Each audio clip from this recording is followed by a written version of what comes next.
প্রিয় দিনী ভাইরা, আল্লাহ সুবহানাহু ওয়া তাআলা কোরআনে কারীমের সূরা মায়েদার মধ্যে ইরশাদ করেন, ইয়া আইয়ুহাল্লাযীনা আমানুত্তাকুল্লাহ ওয়াবতাগু ইলাইহিল ওয়াসিলা ওয়াজাহিদু ফি সাবিলিহি লাআল্লাকুম তুফলিহুন। হে ঈমানদাররা, তোমরা তাকওয়া হাসিল করো, আল্লাহ তাআলাকে ভয় করো, আর এই তাকওয়া তথা আল্লাহ তাআলার ভয় হাসিলের জন্য তোমরা ওসিলা গ্রহণ করো, ওসিলা তালাশ করো। এই ওসিলা বলতে কি বোঝানো হয়? বাংলা ওসিলা নয়। আমরা বাংলায় ওসিলা বলতে বুঝি কি? বাংলা ওসিলা বলতে সাধারণত বুঝি কি? কোন ব্যক্তির ওসিলা, ওইটাকে সাধারণ অর্থে ওসিলা বলতে আমরা বুঝি, যদিও ওসিলা শব্দের অর্থ হলো ভায়া, মাধ্যম। এই আয়াতের ব্যাখ্যায় তাফসীর বিশেষজ্ঞ উলামা ইকরাম বলেন, ওসিলা বলতে বোঝানো হয়েছে নেক আমলকে, আমালে সালেহাকে। ওয়াবতাগু ইলাইহিল ওয়াসিলা মানে নেক আমলের মাধ্যমে তোমরা তাকওয়া হাসিল করার চেষ্টা করো। আমরা সবাই মুত্তাকি হইতে চাই না ভাই? ইচ্ছা আছে তো সবাই? কোরআনে কারীমের শুরুতেই আল্লাহ তাআলা বলে রেখেছেন যে এই কোরআন হুদাল লিল মুত্তাকিন। এই কোরআনটা কি? হুদাল লিল মুত্তাকিন, মুত্তাকিদেরকে পথ দেখাবে। কোরআন যদি আপনাকে পথ দেখাবে এটা আপনি চান, তাহলে আপনাকে মুত্তাকি হতে হবে। কি হতে হবে? আলহামদুলিল্লাহ আমরা সবাই মুমিন, আমরা সবাই মুসলিম আলহামদুলিল্লাহ, কিন্তু সবাই কি নই? পরিপূর্ণ মুত্তাকি নই। মুত্তাকিও হয়তো, মুত্তাকিরও অনেকগুলো স্তর আছে। তাফসিরে বাইজাবিতে এই আয়াতের ব্যাখ্যায় তাকওয়ার 3টা স্তর উল্লেখ করা হয়েছে। তো মুত্তাকি বলা হয় ওই ব্যক্তিকে যে ব্যক্তি আল্লাহর ভয়ে হারাম কাজসমূহ থেকে বেঁচে থাকে, আল্লাহর নির্দেশসমূহকে ফলো করে চলে। কার ভয়ে? আল্লাহর ভয়ে। তাকে কি বলে? মুত্তাকি। এই তাকওয়া অর্জন করা এটা প্রত্যেক ঈমানদারের জন্য জরুরি, কারণ জান্নাতে যাওয়ার জন্য তাকওয়ার কোনো বিকল্প নাই। তাকওয়া ছাড়া কোনো লোক জান্নাতে যেতে পারবে না। কারণ কোরআনে কারীমে আল্লাহ তাআলা বলেছেন জান্নাত সম্পর্কে, যে জান্নাত আল্লাহ তাআলা প্রস্তুত করেছেন কার জন্য? মুত্তাকিদের জন্য। উইদ্দাত লিল মুত্তাকিন। আল্লাহ তাআলা আমাদের সকলকে মুত্তাকি হওয়ার তৌফিক দান করেন।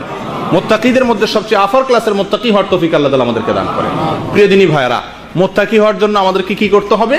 ওয়াবতাগু ইলাইহিল ওয়াসিলা, আমালে সালেহা বা ভালো কাজ করে করে তাকওয়ার দিকে অগ্রসর হতে হবে। আল্লাহ সুবহানাহু ওয়া তাআলা আয়াতের শেষের দিকে বলেন, ওয়াজাহিদু ফি সাবিলি, আল্লাহর পথে, আল্লাহর রাহে, ইবাদতের পথে মুজাহাদা করো, সাধনা করো, কষ্ট করো। তাহলে কি হবে? তোমরা সফল কাম হতে পারবে। প্রিয় দিনী ভাইরা, অতএব আমল এবং ইবাদতের মাধ্যমে আল্লাহ তাআলার তাকওয়া, আল্লাহ তাআলার ভয় আমাদের অন্তরে হাসিল করার চেষ্টা করতে হবে, ঠিক কি না? আল্লাহ সুবহানাহু ওয়া তাআলা আমাদেরকে অনেক নির্দেশ করেছেন, অনেক কাজ থেকে নিষেধ করেছেন। আল্লাহ নির্দেশিত বিষয় বহু, আবার নিষিদ্ধ বস্তুগুলো অনেক। তার ভিতরে বিশেষ কিছু কাজ আছে আল্লাহ তাআলার কাছে একটু বেশি প্রিয়। বিশেষ কিছু কাজ আছে যে কাজগুলো আল্লাহ তাআলার কাছে একটু বেশি পছন্দের। সব আমলই আল্লাহ তাআলা, নেক আমল সবগুলোই আল্লাহ তাআলা করতে বলেছেন, তবে কিছু কিছু নেক আমল আছে যেই নেক আমলগুলো আল্লাহ তাআলার কাছে একটু বিশেষ পছন্দের। কোরআনে কারীমে আল্লাহ সুবহানাহু ওয়া তাআলা বলেন, ওয়াল্লাযীনা আমানু আশাদ্দু হুব্বাল লিল্লাহ, আর যারা ঈমানদার, যাদের মধ্যে কি আছে? ঈমান আছে, তারা আল্লাহ তাআলাকে সবচেয়ে কঠিন ভাবে ভালোবাসে, প্রচন্ড ভাবে আল্লাহকে ভালোবাসেন। যারা কি? ঈমানদার। ঈমানদাররা আল্লাহ তাআলাকে ভালোবাসতে বাধ্য। এটা ঈমানের সাথে ভালোবাসার অটোমেটিক স্বয়ংক্রিয় একটা সম্পর্ক। যদি আপনার ভিতরে ঈমান থাকে তো আল্লাহর প্রতি আপনার ভালোবাসা অটোমেটিকলি চলে আসবে। যার ভিতরে আল্লাহ তাআলার প্রতি ঈমান যত বেশি, তার ভিতরে আল্লাহ তাআলার প্রতি ভালোবাসাও তত বেশি। প্রিয় দিনী ভাইরা, আল্লাহ সুবহানাহু ওয়া তাআলার প্রতি আমাদের ভালোবাসা অনেক সময় যেভাবে হওয়া দরকার সেভাবে আমরা উপলব্ধি করি না নিজের ভিতর। আমরা স্ত্রীর ভালোবাসা অন্তরে আছে, এটা কাউকে বুঝিয়ে বলতে হয় না। এটা আমার আচার আচরণ কাজকর্ম দেখলেই বোঝা যায়, ঠিক না? আমার সন্তানকে, আমার বাবা মাকে আমি ভালোবাসি, এটা ওয়াজ করে বোঝানো লাগে না। তাদেরকে ভালোবাসা দরকার, এই জিনিসটা কেউ আজ পর্যন্ত শুনছেন যে স্ত্রী, সন্তান, সন্ততি, মা বাবার ভালোবাসা জরুরি, এই কথা ওয়াজ করে কাউকে বুঝাইতে হয়েছে? শুনছেন কোনোদিন? স্বয়ংক্রিয়ভাবে কি আসে? মানুষের অন্তরে ভালোবাসা চলে আসে। কিন্তু আফসোসের বিষয়, আল্লাহ সুবহানাহু ওয়া তাআলার প্রতি বান্দার যে ভালোবাসা হওয়া দরকার, সেই ভালোবাসাটা যে মাত্রায় হওয়া দরকার সে মাত্রায় আমাদের কারোর ভিতরেই থাকে না বা নেই। এটা বুঝিয়ে বলতে হয়। তার কারণ হলো, দুনিয়াতে স্ত্রী, সন্তান, মা বাবা, এদের অবদান, এদের আমাদের প্রতি তাদের অনুগ্রহ, এগুলো আমাদের কাছে মোটামুটি স্পষ্ট, যার কারণে খুব একটা বলতে হয় না, বুঝিয়ে বলতে হয় না কেন তাদেরকে ভালোবাসতে হবে। কিন্তু আল্লাহ সুবহানাহু ওয়া তাআলা আমাদের প্রতি কত ইহসান করেছেন, তার কত অনুগ্রহ আমাদের প্রতি, সেই অনুগ্রহের গুলোর আলোচনা আমরা যত বেশি করব, যত বেশি শুনবো, তত বেশি আল্লাহ তাআলার প্রতি আমাদের ভালোবাসা সৃষ্টি হবে। আমাদেরকে আল্লাহ সুবহানাহু ওয়া তাআলা মানুষ করে সৃষ্টি করেছেন, কুকুর শুকর বানান নাই। কত বড় ইহসান এটা! রাস্তা রাস্তায় মানুষের লাথি খেতে হয় না, মানুষের ঝাঁটার বাড়ি খেতে হয় না, মানুষ করে সৃষ্টি করেছেন আল্লাহ তাআলা। কুকুর, বিড়াল, শুকর, এই সমস্ত জন্তু, জীবজন্তু বানান নাই। আল্লাহ চাইলে তো আমাকে কুকুর করেও বানাতে পারতেন দুনিয়াতে, নাকি? এরপরে আল্লাহ তাআলা বেঈমান বানান নাই, ইমানদার বানিয়েছেন, যাদের মর্যাদা অনেক বেশি, যাদের জন্য জান্নাত আল্লাহ তাআলা তৈরি করেছেন। আল্লাহ তাআলা জীবনে সে মায়ের পেট থেকে, ত্রিমুখী অন্ধকারের মধ্য থেকে আল্লাহ তাআলা আমাদেরকে রিজিক দিয়ে যাচ্ছেন, এখনো পর্যন্ত রিজিক সরবরাহ করে যাচ্ছেন, ঠিক না? একবার অক্সিজেন নিচ্ছি, নিঃশ্বাস টান দিলাম, দ্বিতীয়বার যে ছাড়বো সেই ক্ষমতা আমার হাতে নেই, যদি আল্লাহ তাআলা অনুগ্রহ না করেন। আল্লাহ তাআলা অনুগ্রহ করছেন বিধায় আবার ছাড়তে পারলাম। আবার যে গ্রহণ করতে পারবো নিঃশ্বাস, সেই ক্ষমতা আমার হাতে নাই, পৃথিবীর কোনো মানুষের হাতে নাই। আল্লাহ তাআলা সেই সুযোগটা দিচ্ছেন। প্রতি সেকেন্ডে সেকেন্ডে আল্লাহ সুবহানাহু ওয়া তাআলার অসংখ্য অগণিত নেয়ামত এর ভিতরে আমরা হাবুডুবু খাচ্ছি। জীবনে বহু বিপদ থেকে আল্লাহ তাআলা আমাদেরকে রক্ষা করেছেন। অনেক বিপদে আমরা পড়ে যেতাম, অল্পের জন্য রক্ষা করেছেন কে? আল্লাহ সুবহানাহু ওয়া তাআলা। অনেক বিপদে ফেলে, পরীক্ষা করে, ধৈর্য ধারণের মাধ্যমে উন্নত, উচ্চ মর্যাদা, এ গ্রেডের জিপিএ 5 ক্লাসের ইমানদার হওয়ার সুযোগ করে দিয়েছেন। এরা এত অনুগ্রহ যে আল্লাহ তাআলার, তার প্রতি আমাদের ভালোবাসা স্বাভাবিকভাবে আসা উচিত কি উচিত না? আল্লাহর প্রতি ভালোবাসা ইমানদারদের থাকবে।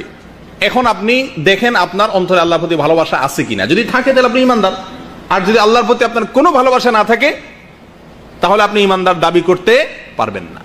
কারণ আল্লাহ তাআলা কোরআনে কারীমে বলেছেন, শুধু ভালোবাসা তা নয়, আশাদ্দু হুব্বাল লিল্লাহ ওয়াল্লাযিনা আমানু, আর যারা ইমানদার তারা আশাদ্দু হুব্বাল লিল্লাহ, আল্লাহর প্রতি তাদের ভালোবাসাটা হবে সবচেয়ে প্রগাঢ়, সবচেয়ে কঠিন ভালোবাসা হবে কার প্রতি?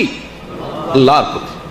প্রিয় দিনী ভাইরা, আল্লাহ রাসূল সাল্লাল্লাহু আলাইহি ওয়াসাল্লাম দোয়া করতেন, আল্লাহুম্মা ইন্নী আসআলুকা হুব্বাক, আল্লাহ আপনার ভালোবাসা আমি চাই। আমি কি চাই? আপনার ভালোবাসা চাই। আল্লাহর ভালোবাসা চাইতেন। আমরা জীবনে কেউ এই দোয়াটা বাংলায় হোক আর আরবি হোক করছি ভাই? আল্লাহর কাছে এই জিনিসটা চাইছেন কেউ? আমরা তো বহু করছেন যে আল্লাহ আপনার ভালোবাসাটা চাই, আপনার ভালোবাসা যেন আমার অন্তরে সৃষ্টি হয়ে যায়, এই জিনিসটা চাইছেন কেউ? ইমানের সঙ্গে যেটা সম্পর্ক, মহব্বতের মাধ্যমে অনেক কঠিন কাজ, আপনি যাকে ভালোবাসবেন তার জন্য অনেক কঠিন কাজ করা কি হয়ে যায়? সহজ হয়ে যায়, ঠিক কি না? আল্লাহ তাআলার প্রতি যদি আমাদের ভালোবাসা প্রগাঢ় হয় তাহলে আল্লাহর নির্দেশগুলো মানাও আমাদের জন্য কি হবে? সহজ হয়ে যাবে। প্রিয় দিনী ভাইরা, এই জন্য আল্লাহ রাসূল সাল্লাল্লাহু আলাইহি ওয়াসাল্লাম আল্লাহর কাছে আল্লাহর ভালোবাসা চাইতেন। আমরাও চাইবো, আল্লাহুম্মা ইন্নী আসআলুকা হুব্বাক, বলেন আমার সাথে, আল্লাহুম্মা ইন্নী আসআলুকা হুব্বাক, অর্থাৎ হে আল্লাহ আমরা আপনার কাছে আপনার ভালোবাসা চাই। আপনার কাছে কি চাই? একটু ব্যতিক্রম দোয়া, অনেক দোয়াই শুনছেন, একটু ব্যতিক্রম লাগে। আল্লাহর কাছে কি চাই? আল্লাহর ভালোবাসা। আল্লাহ আমি তো নিমক হারাম, আল্লাহ আপনার এত নেয়ামত খাইয়াও আপনার প্রতি ভালোবাসা হয় না। আল্লাহ স্ত্রীকে ভালোবাসি, স্ত্রীর পছন্দের জিনিসটার কথা শুনলে ব্যাকুল হয়ে যায় কখন তার হাতে সেটা সঁপে দেব, উঠিয়ে দেব। কিন্তু আপনাকে ভালোবেসে আপনার পছন্দের জিনিসটার জন্য এতটা ব্যাকুল বা অস্থির হই না। আল্লাহ এটা তো নিমক হারামের দলিল, আর নিমক হারামের ঠিকানা তো জাহান্নাম। এই জন্য আল্লাহ আমি যেন নিমক হালাল হতে পারি, আমি যেন নিমক হারাম না হই, আপনার কাছে আপনার ভালোবাসা চাই। ওয়া হুব্বা মান ইউহিব্বুক, এবং যারা আপনাকে ভালোবাসে, যারা আপনাকে ভালোবাসেন, মুত্তাকি উলামায়ে কেরাম, তাদের প্রতি যেন আমার ভালোবাসা হয়ে যায়, আমার অন্তরে যেন তাদের প্রতি কি হয়ে যায়? ভালোবাসা হয়ে যায়। কারণ ভালো মানুষের সাথে ভালোবাসা হয়ে গেলে আপনিও কি হওয়া, ভালো হওয়াটা সহজ হয়ে যাবে। ওয়াহুব্বাল আমালিল্লাযী ইউবাল্লিগুনি হুব্বাক, এবং ওই আমলের প্রতি ভালোবাসা যেন হয়ে যায়, ওই আমলটার প্রতি আমার টান যেন হয়ে যায়, যে আমলটা আমার অন্তরে আপনার ভালোবাসা সৃষ্টি করে দিবে, যে আমলটা করলে আমি আপনার ভালোবাসা অর্জন করতে পারবো।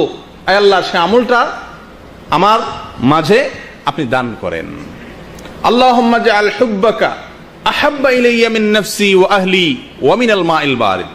হে আল্লাহ, আপনার ভালোবাসা আমার মাঝে, আমার নিজের জীবন থেকে, আমার নিজের পরিবার থেকে, এবং প্রচন্ড গরমের দিনে তৃষ্ণার্ত পিপাসার্ত একজন মানুষের কাছে ঠান্ডা শীতল পানি যেরকম প্রিয় হয়, তার চাইতে প্রিয় যেন হন আপনি আমার কাছে আল্লাহ।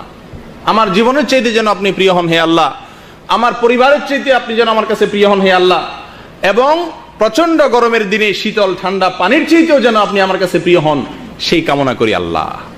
প্রিয় দিনী ভাইরা, এই দোয়াটা কে করতেন? রাসূলুল্লাহ সাল্লাল্লাহু আলাইহি ওয়াসাল্লাম। কেউ মুখস্থ করবেন ইনশাআল্লাহ? মুখস্থ করার ইচ্ছা আছে কারোর? মুখস্থ করবেন তো ইনশাআল্লাহ। হিসনুল মুসলিম নামে একটা বই আছে, আজকে আমরা কিছু নিয়েও আসছি। এই বইতে এই দোয়াটি আছে, এবং ওলামাদের কাছ থেকে বললে তারা লিখে দিবেন, আপনারা এগুলো মুখস্থ করবেন এবং দোয়াটা পড়বেন। আল্লাহ তাআলা আমাদের সকলকে আল্লাহ তাআলার মহব্বত দান করেন। প্রিয় দিনী ভাইয়েরা, আল্লাহর প্রতি শুধু নয়, দুনিয়ার যে কারোর প্রতি মানুষ যখন ভালোবাসে, যে কাউকে যখন মানুষ ভালোবাসে, তখন তার পছন্দের কাজগুলো মানুষ অটোমেটিকলি করার চেষ্টা করে। যেহেতু আমরা ইমানদার এবং আমাদের অন্তরে আল্লাহ তাআলার ভালোবাসা আছে অল্প হলেও, সেহেতু আমাদের জন্য উচিত আল্লাহর প্রিয় আমলগুলো তালাশ করা, ঠিক না? যে আল্লাহ তাআলা কোন আমলগুলোকে বেশি ভালোবাসেন। আমি আমার সন্তানকে ভালোবাসি, সেজন্য সন্তানের কোন জিনিসটা বেশি প্রিয়, ওটা তালাশ করে বের করি। ঠিক একইভাবে আল্লাহর প্রতি যেহেতু ইমানের সূত্রে আমাদের ভালোবাসার